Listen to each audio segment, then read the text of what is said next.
Hello friends, welcome to Sindhu vlogs. இன்றைக்கி நம்ம பார்க்க போகிறது சிக்கன் தம் பிரியாணி எப்படி செய்கிறதுன்னு. அதுக்கு ஃபஸ்ட்டு சிக்கன் 1 kg பிரியாணியில் போடுற அளவுக்கு வாங்கிக்கோங்க. அதை நல்லா க்ளீன் பண்ணி வாஷ் பண்ணி எடுத்துக்கோங்க. நான் 4 கப்பு பாஸ்மதி அரிசி எடுத்திருக்கேன்.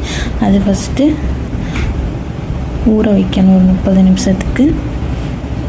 இது 5 பேர்கிட்ட சாப்பிடலாம். 4 கப்புன்னா அந்த அளவில் நான் எடுத்திருக்கேன். அரிசியை நல்லா கழுவி அதை 30 நிமிஷத்துக்கு ஊற வைக்கணும். ஃபஸ்ட்டு ஸ்டார்டிங்கில் ஊற வச்சிட்டிங்கன்னா எல்லாம் ரெடி பண்ணிவிட்டு செய்கிறப்போ கரெக்டாக இருக்கும் டைம். அதனால் ஃபஸ்ட்டே நான் ஊற வச்சுக்கிறேன். அப்புறம் எல்லாம் ஸ்டார்ட் பண்ணுறப்போ அது ஊறி வர கரெக்டாக இருக்கும். மூடி வச்சுருங்க. நெக்ஸ்ட்டு சிக்கனே நம்ம கழுவி எடுத்துக்கிட்டாச்சு. நம்ம என்னென்ன தேவையான பொருட்கள்னு பார்ப்போம். ஃபஸ்ட்டு வெங்காயம் ஒரு 5 எடுத்திருக்கேன். அப்புறம் 4 பச்சை மிளகாய். அப்புறம் டொமேட்டோ இருந்தால் எடுத்துக்கோங்க. நான் டொமேட்டோ பேஸ்ட் எடுத்திருக்கேன். டொமேட்டோன்னா 2 எண்ணெய் வேணும். அப்புறம் ஒரு பூண்டு, ஒரு இஞ்சி, அப்புறம் தயிர் 1 வேணால் அரை இது போதும். அப்புறம் நெய், அதுக்கப்புறம் சோம்பு, பெருஞ்சீரகம். சோம்பு சொல்லுவாங்க, பெருஞ்சீரகம் சொல்லுவாங்க. அப்புறம் கிராம்பு, அப்புறம் மிளகு, நல்ல மிளகு. அதுக்கப்புறம் பிரிஞ்சி இலை, பட்டை துண்டு, வத்தல் பொடி, மல்லிப்பொடி, மஞ்சள் தூள்,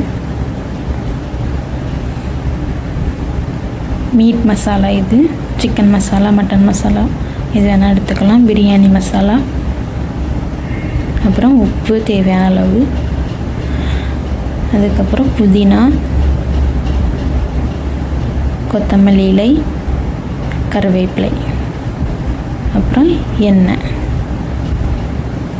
ஃபஸ்ட்டு வெங்காயத்தை நம்ம இப்படி நீல வாக்கில் வெட்டி வச்சுக்கணும். அதுக்கப்புறம் பச்சை மிளகாயும் 2 சில கீறி வச்சுக்கணும். இனி ஸ்டார்ட் பண்ணுவோம் பிரியாணி செய்ய. இனி ஃபஸ்ட்டு எண்ணெயை தேவையான அளவு ஊற்றிக்கோங்க. அதுக்கப்புறம் நெய், அதுவும் தேவையான அளவு போட்டுக்கோங்க. அதுக்கப்புறம் தாளிக்கிறதுக்கு பிரிஞ்சி இலை, கிராம்பு, நல்ல மிளகு, பட்டை, அப்புறம் சோம்பு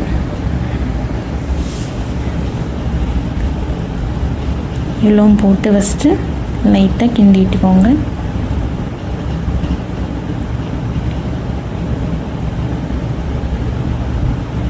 இனி ஃபஸ்ட்டு வெங்காயத்தை சேர்த்துக்கணும். வெங்காயம் சேர்த்துக்கிட்டாச்சு.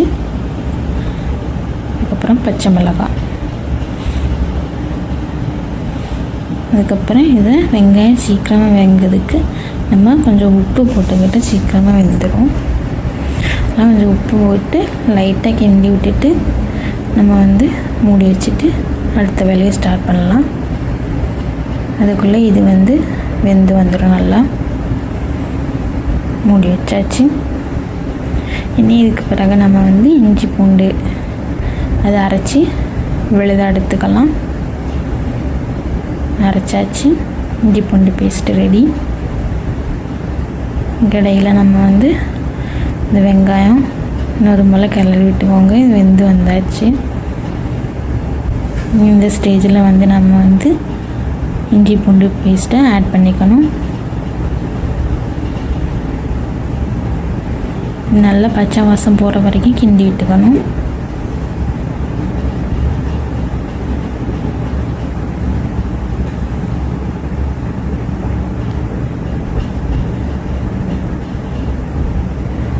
அடுத்து ஒவ்வொன்றா சேர்த்துக்கணும். கருவேப்பிலை, கொத்தமல்லி, புதினா.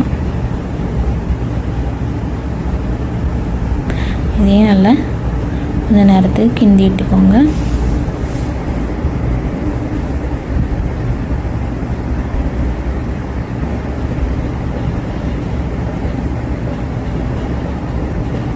நெக்ஸ்ட்டு டொமேட்டோ பேஸ்ட்டு, அதுவும் தேவையான அளவு போட்டுக்கோங்க. போட்டுட்டு நல்லா கலர் சேஞ்ச் ஆகிற வரைக்கும் கிண்டி விட்டுக்கோங்க.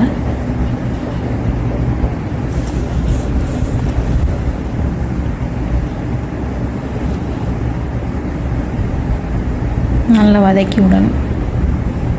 நல்லா மிக்ஸ் ஆகும்.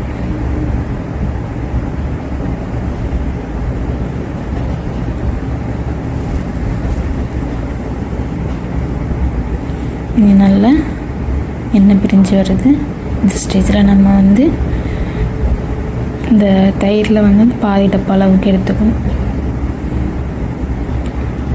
இது வந்து ரைத்தாக்கு யூஸ் பண்ணிக்கலாம். தயிரை போட்டு நல்லா மிக்ஸ் பண்ணிவிட்டு கொஞ்சம் நேரம் விடணும், ஒரு 5 நிமிஷத்துக்கு. நல்லா மிக்ஸ் ஆகி வரும். மிக்ஸ் ஆகி வந்துட்டு இனி வந்து நம்ம இதில் மசாலா பொடிகள்லாம் சேர்த்துக்கணும். ஒன்றா நான் சொல்கிறேன் என்னென்ன மசாலா பொடின்னு, அதை நீங்கள் ஆட் பண்ணிக்கோங்க. ஃபஸ்ட்டு 1 ஸ்பூன் வத்தல் பொடி, அதுக்கு பிறகு 2 ஸ்பூன் மல்லிப்பொடி, அதுக்கப்புறம் வந்து மீட் மசாலா தேவையான அளவு போட்டுக்கோங்க. மஞ்சள் தூள் தேவையான அளவு போட்டுக்கோங்க. அப்புறம் பிரியாணி மசாலா அதுவும் தேவையான அளவு போட்டுக்கோங்க. அதன் பிறகு உப்பு அதுவும் தேவையான அளவு போட்டுக்கோங்க. இது எல்லாம் போட்டு நல்லா மிக்ஸ் பண்ணி எண்ணெய் பிரிஞ்சு வர அளவுக்கு விடணும். நல்லா மிக்ஸ் பண்ணி விட்டுக்கோங்க.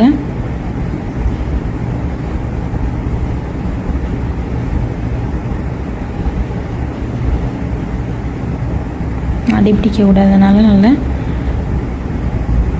கிண்டிகிட்டே இருங்க கொஞ்ச நேரம். இது நல்லா எண்ணெய் பிரிஞ்சு வந்தாச்சு. இந்த ஸ்டேஜில் நம்ம வந்து சிக்கனை ஆட் பண்ணிக்கலாம். ஒவ்வொரு துண்டாக எடுத்து தனித்தனியாக போட்டு விடுங்க. இந்த போடுறோம்ல அதே மாதிரி போட்டு விடுங்க.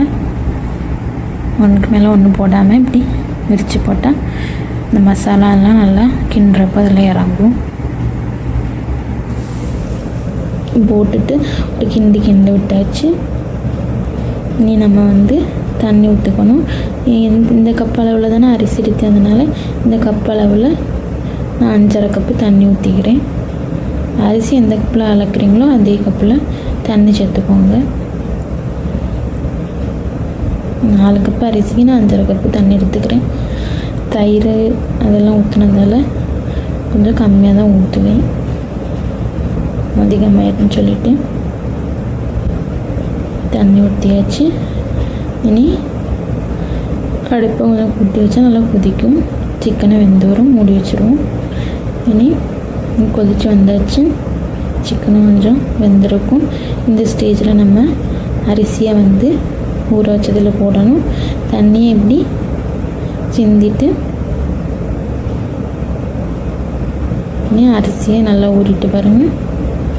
இந்த அரிசி எடுத்து இப்படி போட்டு விடணும் உதிரியாக.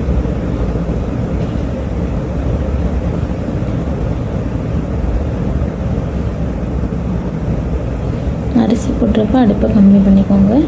இப்படி நல்லா கிண்டாமல் கொஞ்சம் லைட்டாக கிண்டி விட்டுக்கோங்க. நல்லா கிண்டினா உடஞ்சி போயிடும் அரிசி. இப்படி லைட்டாக முங்குற அளவுக்கு வச்சுட்டு ஒரு 15 நிமிஷம் to 20 நிமிஷம் வரைக்கும் வச்சிங்கன்னா இப்படி நல்லா தண்ணி வற்றி சோறு நல்லா முக்கால்வாசி வெந்து மேலே வந்துடும். இந்த ஸ்டேஜில் தம் போட்டுக்கலாம்.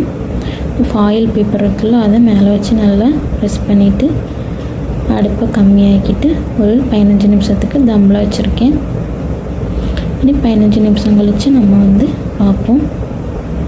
பாருங்கள் எவ்வளோ அழகாக வந்திருக்கு பிரியாணி. அவ்வளோதான், ஈஸி தான் பிரியாணி செய்கிறது. ட்ரை பண்ணி பாருங்கள். நீங்கள் ட்ரை பண்ணி பார்த்துட்டு எப்படி இருந்துன்னு சொல்லுங்கள். ஓகேவா ஃப்ரெண்ட்ஸ்? பார்த்தீங்களா, அரிசி எதுவும் உடையாமல் நல்லா வெந்து வந்திருக்கு. சிக்கனும் நல்லா வெந்திருக்கு பாருங்கள். நல்லா சாஃப்டாக இருக்குது சிக்கன். சூப்பராக இருக்கும். ட்ரை பண்ணி பாருங்கள். ஓகேவா? ஓகே ஃப்ரெண்ட்ஸ், இன்னொரு சமையல் வீடியோவில் பார்ப்போம். பாய்.